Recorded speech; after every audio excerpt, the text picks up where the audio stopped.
राजू, तू जिस मायावी बकरी की तलाश कर रहा है वह मेरे साथ है। इस देवी के बोलते ही वहाँ वही मायावी बकरी भी प्रकट हो गई। ये सब देखकर राजू ने उस देवी से कहा, ये सब क्या हो रहा है मेरे साथ? मुझे तो कुछ समझ नहीं आ रहा। मेरी माँ और पिताजी तो कह रहे हैं कि मैं एक मायावी बकरी का बेटा हूँ। आप मुझे बताइए क्या हो रहा है मेरे साथ? मुझे तो कुछ समझ नहीं आ रहा। राजू, तुम्हारे गांव पर एक राक्षसी का राज है और तुम एक मायावी बकरी के बेटे हो। यही तुम्हारी असली माँ है जिसने तुम्हें जन्म दिया है, और वह राक्षसी और कोई नहीं बल्कि जमींदार की पत्नी गीता है। नहीं नहीं, ऐसा नहीं हो सकता। और जो आप जमींदार की पत्नी गीता के बारे में कह रहे हैं वह मैं हरगिज नहीं सुनूंगा। वह बहुत अच्छी हैं, उन्होंने हमारी बहुत मदद की है। राजू के इतना कहते ही वह मायावी बकरी एक औरत में बदल गई और उस औरत ने राजू से कहा, बेटा राजू, मैं ही तेरी असली माँ हूँ जिसने तुझे जन्म दिया है। तुझे इस तरह समझ नहीं आएगा, इसलिए मैं तुझे सारी बात बताती हूँ। ये 20 साल पहले की बात है। हरिराम बेटा, तेरी शादी को 2 साल हो गए हैं, लेकिन अभी तक भगवान ने तुझे कोई संतान नहीं दी, इसलिए मैं तेरी दूसरी शादी करवाऊंगी। मेरी नजर में एक गांव की लड़की है, उसका नाम पूजा है। मैं उसके साथ तेरी दूसरी शादी करवा दूंगी। ठीक है माँ, जैसा आपको ठीक लगे। दूसरी तरफ हरिराम की पहली पत्नी गीता पीछे से सब कुछ देख रही थी। फिर हरिराम की माँ ने 2-4 दिनों के भीतर हरिराम की शादी पूजा से करवा दी। ऐसे ही समय गुजरता गया। हरिराम की दूसरी पत्नी पूजा अब गर्भवती हो चुकी थी। सब बहुत खुश थे। एक दिन गीता जंगल में चली गई। वहां जाकर उसने कुछ मंत्र पढ़ना शुरू कर दिए और अपने राक्षसी रूप में आ गई। थोड़ी देर तक उसने मंत्र पढ़े और अचानक उसके सामने एक बड़ा सा राक्षस आ गया। उसने गीता से कहा, क्या हुआ? तुमने मुझे क्यों बुलाया है? मैंने तुम्हें इसलिए बुलाया है कि तुम मुझे ये बताओ कि मैं अमर कैसे हो सकूं, ताकि मुझे कोई समाप्त न कर सके। तुम्हें अमर होने के लिए अपनी कोख से बच्चे को जन्म देना होगा और फिर उसे मारकर उसका खून पीना होगा, तब तुम अमर हो जाओगे। लेकिन याद रखो, अब तुम्हारा अंत करीब है। तुम्हें तुम्हारा बेटा ही समाप्त करेगा। गीता हैरान होकर, ये कैसे हो सकता है? क्योंकि मेरा तो कोई बच्चा नहीं है, फिर वो मुझे कैसे समाप्त करेगा? मैंने ये कब कहा कि तुम्हारा सगा बेटा ही तुम्हें समाप्त करेगा? नहीं, तुम्हारा सौतेला बेटा जो अपनी माँ की कोख में आ चुका है वही तुम्हें समाप्त करेगा। मुझे कोई समाप्त नहीं कर सकता। मैं उसे उसकी माँ की कोख में ही खत्म कर दूंगी और उसकी माँ को भी खत्म कर दूंगी। फिर मुझे अमर होने से कोई नहीं रोक पाएगा। फिर गीता वापस अपने इंसानी रूप में आ गई और अपने घर चली गई। वहां जाकर उसने पूजा को अपने कमरे में बुलाया और फिर अचानक अपने राक्षसी रूप में आ गई। ये सब देखकर पूजा कांप उठी और गीता से कहा, गीता जी, आप तो राक्षस ही हैं। मैं अभी सब घर वालों को आपके बारे में बता दूंगी। बताओगी तो तब जब तुम जिंदा बचोगी। मैं तुम्हें और तुम्हारे बच्चे को अभी समाप्त कर दूंगी। फिर गीता ने पूजा को अपने साथ गायब कर लिया और उसे जंगल में ले गई। वहां उसने अपनी शक्ति से पूजा को उठाकर पेड़ के साथ मारा, जिससे पूजा बहुत घायल हो गई और वहीं बेहोश हो गई। गीता को लगा कि पूजा अब मर चुकी है। फिर वह वहां से गायब होकर चली गई। इसी दौरान वहां एक देवी आई जिसने पूजा की जान बचाई और उसे एक मायावी बकरी में बदल दिया ताकि उसे कोई पहचान न सके।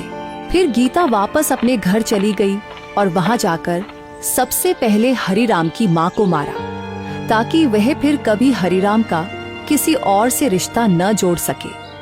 उसके बाद वह हरिराम के पास चली गई और उससे कहा, हरिराम, पूजा किसी आदमी के साथ भाग कर चली गई है। मैंने और माँ जी ने अभी अभी देखा है। और माँ जी ने यह सब कुछ देखा तो उन्हें सदमा लगा, जिससे वह जमीन पर गिर गईं और उनकी मौत हो गई। गीता, तुम ये क्या कह रही हो? फिर हरिराम जल्दी से अपनी माँ के कमरे में गया और वहां उसकी माँ बिस्तर पर पड़ी हुई थी, लेकिन उनकी जान जा चुकी थी।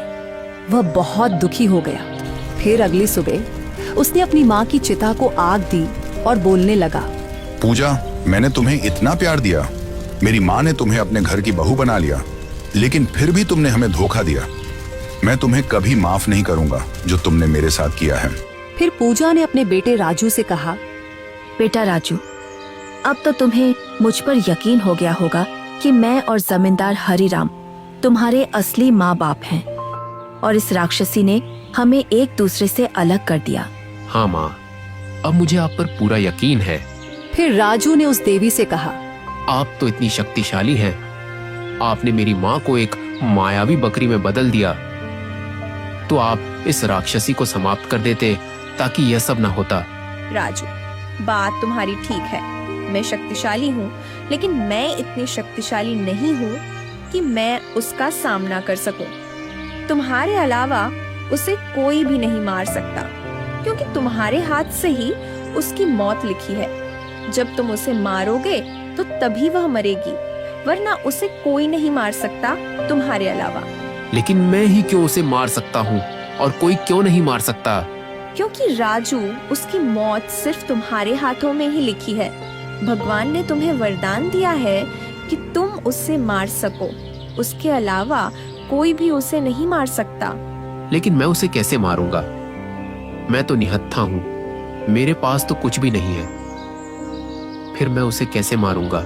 फिर देवी ने अपनी शक्ति से एक तलवार प्रकट की और राजू से कहा, राजू, यह कोई साधारण तलवार नहीं है, बल्कि इसमें देवी शक्तियाँ समाई हुई हैं। इस तलवार से तुम उस राक्षसी को जरूर मार सकोगे, क्योंकि इन शक्तियों के साथ तुम्हारी शक्तियाँ भी जुड़ी हैं।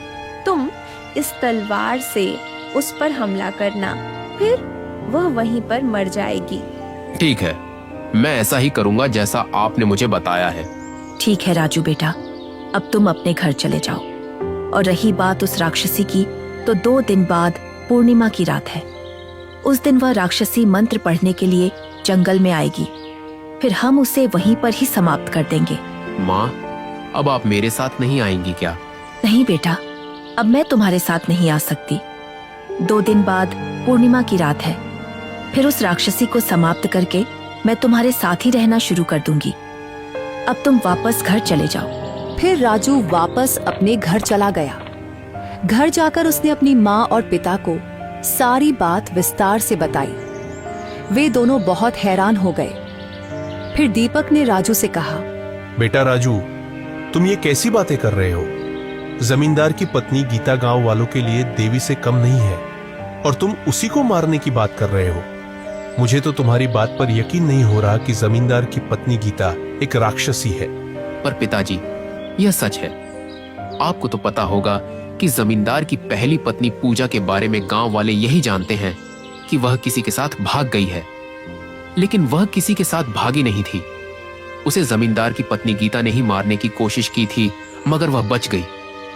और वह मायावी बकरी कोई और नहीं बल्कि वही पूजा है जो जमींदार की पहली पत्नी थी और मेरी माँ है। मैं जमींदार का ही बेटा हूँ, और जमींदार की माँ को भी उसकी पत्नी गीता, जो एक राक्षसी है, उसी ने मारा था। ये बात सुनकर दीपक और आराधा के पैरों तले जैसे जमीन ही खिसक गई हो।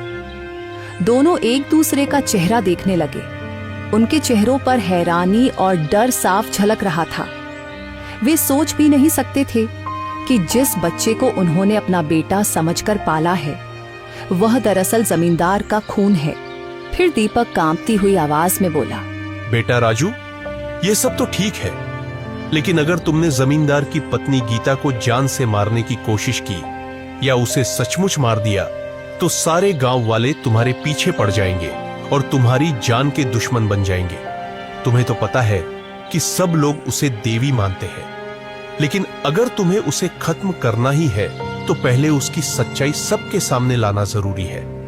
जैसे तुमने बताया कि पूर्णिमा की रात को वह राक्षसी जंगल में मंत्र पढ़ने आएगी, तो उस रात सारे गांव वालों को वहीं इकट्ठा करना। जब वे सब अपनी आंखों से उसकी असलियत देख लेंगे, तब तुम्हें कोई रोक नहीं पाएगा। उसके बाद ही तुम उसे मार देना। ठीक है पिताजी, जैसा आपने कहा है मैं वैसा ही करूंगा।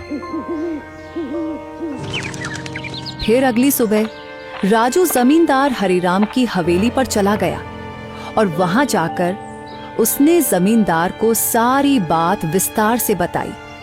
इसके बाद सुनकर जमींदार बहुत गुस्से में आ गया और उससे कहा, राजू, तुम यह सब क्या कह रहे हो? अभी तुम्हें मेरे पास काम करते हुए थोड़ा ही समय हुआ है और तुम ऐसी बातें कर रहे हो। जो कुछ भी मैंने आपको कहा है ये सब सच है, मैं झूठ नहीं बोल रहा हूँ। अगर राजू ये सब झूठ हुआ तो मैं तुम्हें जान से मार दूंगा और तुम्हारे माँ बाप को भी जान से मार दूंगा। ठीक है जमींदार साहब, आपका जो दिल करे वही सजा देना मुझे। फिर अगले दिन वैसा ही हुआ। पूर्णिमा की रात को जमींदार की पत्नी गीता जंगल में चली गई और वहां जाकर अपने राक्षसी रूप में आ गई और बैठकर मंत्र पढ़ने लगी। दूसरी तरफ राजू ने सारे गांव वालों को इकट्ठा कर लिया और उसकी असलियत सभी गांव वालों को दिखा दी। सभी गांव वाले यह सब देखकर बहुत हैरान हो गए और आपस में बातें करने लगे। अरे भगवान, यह क्या है? जिसे हम देवी समझते थे वह तो देवी के रूप में एक राक्षसी निकली। जमींदार हरिराम भी वहां पर ही थे। उन्होंने भी यह सब कुछ देख लिया और पूजा और देवी भी वहां मौजूद थी। फिर देवी ने राजू के हाथ में अपनी शक्ति से तलवार प्रकट कर दी। जैसे ही तलवार राजू के हाथ में आई, उसने राक्षसी पर हमला किया और उसे मार दिया। फिर वे सब वापस अपने घर आए और जमींदार का परिवार और दीपक का परिवार दोनों साथ मिलकर ही एक घर में रहने लगे, क्योंकि राजू जमींदार का भी बेटा था और दीपक का भी।